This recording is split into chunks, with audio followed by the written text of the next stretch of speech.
नमस्कार दोस्तों, उम्मीद करते हैं आप सब अच्छे होंगे, स्वस्थ होंगे, अपने पढ़ाई में मस्त होंगे। अब आपके एग्जाम में मात्र 15 दिनों का समय बचा है और ये 15 दिनों का जो मेंटल प्रेशर होगा वो मैं समझ सकता हूँ कि किस तरीके से आप क्या सोच रहे होंगे। मन में यही बात आ रहा होगा कि क्या पेपर में आएगा, कौन से क्वेश्चन इंपॉर्टेंट है, कौन से क्वेश्चन इंपॉर्टेंट नहीं है, किस पे ज़्यादा फोकस करें, कौन सा सेक्शन देख के जाए जिसमें पूरा का पूरा क्वेश्चन फंस जाए, वगैरह वगैरह आपके मन में बातें चल रही होंगी। साथ ही साथ मैं आपको कहना चाहूंगा कि देखिए, यहाँ पे आपको संयम रखना है, घबराना नहीं है, धैर्य के साथ आपको एग्जाम देना है। जिन चीजों को आपने पढ़ लिया है उस चीजों की प्रैक्टिस कीजिए, उसको वहां पे और अच्छे से रिवीजन कीजिए।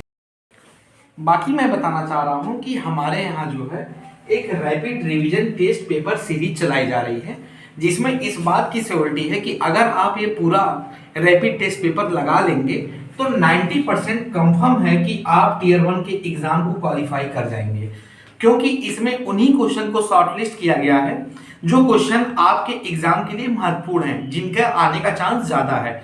चाहे वो जीके का सेक्शन हो, चाहे वो रीजनिंग का सेक्शन हो, चाहे वो क्वांटिटेटिव एप्टीट्यूड का क्वेश्चन हो, चाहे वो आपका लैंग्वेज का क्वेश्चन हो, सारी चीजें वहां पे एक्यूरेट रूप से रखी गई हैं कि आप उनको वहां पे देख के जाइए, पढ़ के जाइए और ये आपके एग्जाम में क्वेश्चन डेफिनेटली रूप से आ जाएगा। अगर आप इसको लगाते हैं तो एक बात की हम यहाँ पे श्योरिटी देंगे कि आपका कंफर्म है कि टीयर 1 निकल जाएगा। साथ ही साथ देखिए, एग्जाम में क्या होता है ना कि हम जितना भी पढ़ लें, जितना भी मॉक टेस्ट लगा लें या जितना भी प्रीवियस ईयर के एमसीक्यू लगा लें, दिक्कत ये होती है ना कि हर साल एग्जाम में जो क्वेश्चन आता है उसका पैटर्न चेंज हो जाता है। वो क्वेश्चन वही रहता है लेकिन उसको कुछ अलग एंगल से घुमा के पूछ लिया जाता है, और जब बच्चा एग्जाम हॉल में जाता है तो फिर वही कंफ्यूजन क्या करता है कि उसको इतना घर कर जाता है कि वो आता हुआ क्वेश्चन गलत करके जाता है। लेकिन अगर आप हमारे यहाँ ये रैपिड टेस्ट सीरीज लगाओगे तो इस बात की हम गारंटी दे रहे हैं कि कहीं भी आप फंसोगे नहीं। जो भी चीजें होंगी एक्यूरेट रूप से होंगी और वो आपके एग्जाम में डेफिनेटली श्योर आपके एग्जाम में पूछी जाएगी। अगर आप ये रैपिड रिवीजन टेस्ट पेपर लेना चाहते हैं तो स्क्रीन पे जो नंबर दिख रहा है इसको फॉलो करते हुए आप ले सकते हैं।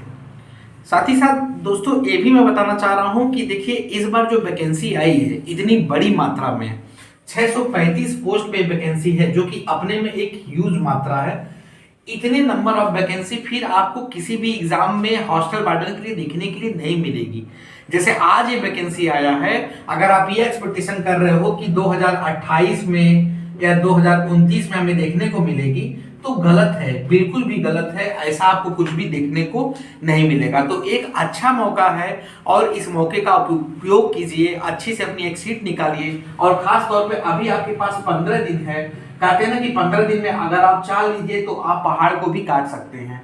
तो आपके ऊपर है, अगर आप एकदम बेसिक पे हो, अभी भी आपको बहुत कंफ्यूजन हो रहा है, आपके डाउट्स नहीं क्लियर हो पा रहे हैं, तो इतना मैं इस बात का श्योरिटी देगा कि अगर आप इसको लगा लेंगे तो आप कहीं भी नहीं फंसेंगे। आराम से आपकी एक सीट निकल जाएगी टीयर 1 की, इस बात की हम गारंटी लेते हैं। ठीक है, बाकी स्क्रीन पे नंबर फ्लैश हो रहा है, इस नंबर को फॉलो अप करते हुए, पेमेंट करते हुए आप ये हमारी जो है रैपिड टेस्ट पेपर सीरीज को आप ले सकते हैं। आज के लिए दोस्तों इतना ही। बाकी अगर आप कुछ अन्य जानकारी चाहते हैं तो आप कमेंट बॉक्स में पूछ सकते हैं। बहुत बहुत धन्यवाद।